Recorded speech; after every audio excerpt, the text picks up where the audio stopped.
square A has an area of 256 cm square, square B has an area of 68 more than square A.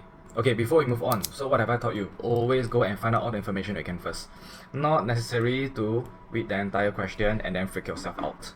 Now, if square B has an area of 68 more than square A, and if square A is 256, wouldn't square B be 256 plus 68? It's just common sense, right? Okay, just throw that inside a calculator. Let's see what we're gonna get. Okay, so 256 plus 68, that will give us 324 cm square.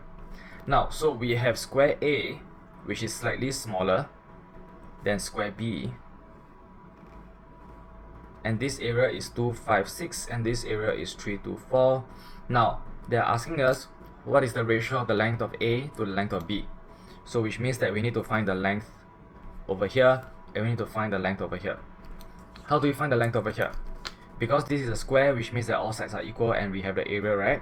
Just square root 256, and that will give us a number when multiplied by itself will give us 256. So we have 16. So in the calculator, right, just go and type 256, then go and select this option, and then you get 16 cm. Now over here, what do you think we should do? We should do the same thing, right? So we're going to do square root 324. So we're going to type 324 and then we square root it. What would that give us? 18. So this is 18 cm. Now, isn't this super easy right now?